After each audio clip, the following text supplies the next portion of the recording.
Picture this.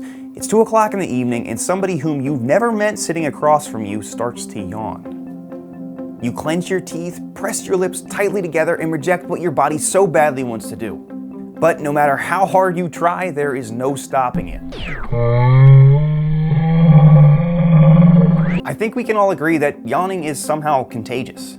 It's like a virus. It's like a contagious disease. It's like a plague that spreads so rapidly it kills your whole family!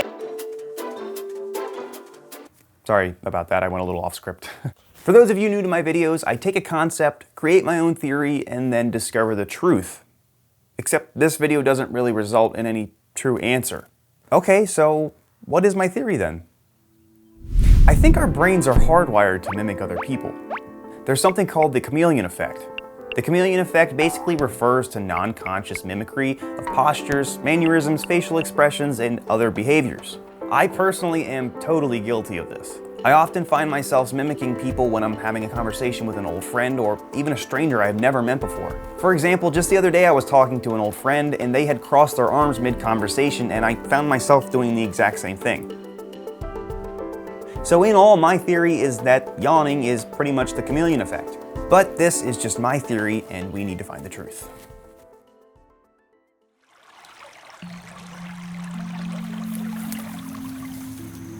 There are many theories as to why we yawn.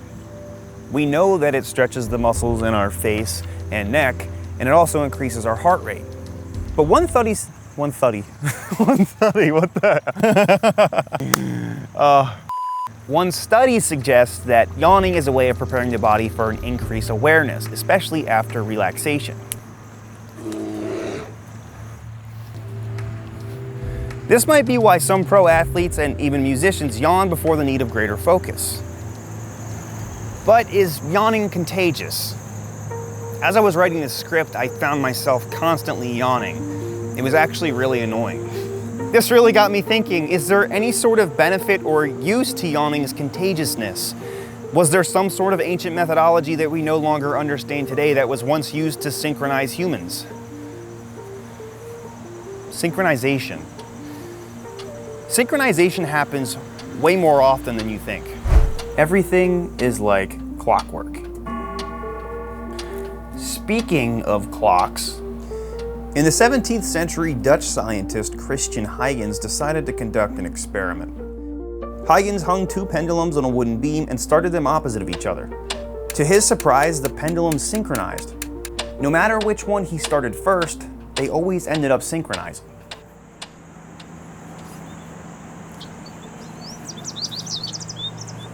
Fireflies flashing in unison, audiences clapping.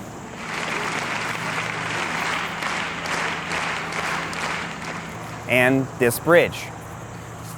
No, not this bridge, this bridge. The London Millennial Footbridge. It was constructed in 1996 and opened to the public on June 10th, 2002. But it was immediately closed 2 days later. Why? The bridge was a little bit wobbly. The bridge swayed vigorously back and forth when pedestrians crossed it. What started as a very minor sway turned into this. But how? Human synchronization. Because of the bridge's unstable design, it had a slight sway to it. When it began to sway, the pedestrians that were on the bridge naturally planted their feet accordingly to counter their balance, which in return caused the bridge to increase its sway even more, resulting in this historical moment. So we answered the question about why the bridge was swaying. But what about the pendulums? Huygens' findings were that vibrations were the cause. They were being transferred from each pendulum through the beam, influencing each one of them and eventually synchronizing them. Ow, that actually kind of hurt a little bit. Solid oak, my favorite. All right, so everything we covered so far has an answer except for why we yawn. How does this make you feel? And how does this make you feel? Other humans' facial features cause us to feel a certain way.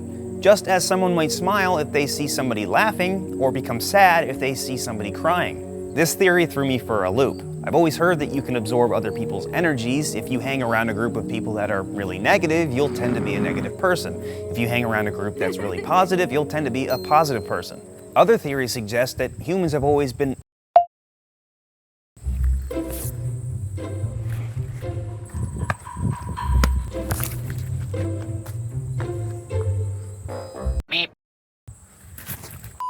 Other theories suggest that humans were always intended to live in groups, much like apes. So the contagiousness of a yawn may have been a way to get everybody tired and synchronize sleep cycles. But humans aren't the only animals that yawn. Nearly every vertebrate yawns. However, monkeys and humans are the only species known to have cognitive recognition of a yawn. All in favor, say aye. All of those opposed, say nay. Humans and monkeys are aware of a yawn when we see it. But is it contagious to us if we see another species do it? It's hard to believe that we still don't have an answer for this, especially with how advanced we are in society. I mean, vaccines, cloning of animals, hell, we're even trying to create dark matter in a particle accelerator. So is the contagiousness of yawning caused by the chameleon effect? Maybe. We still don't have a right or wrong answer. Nothing about yawning is black and white yet. I find it kind of odd that we are so technologically advanced, but we haven't come up with a perfect answer. But I do know one thing. You yawn at least once during this video.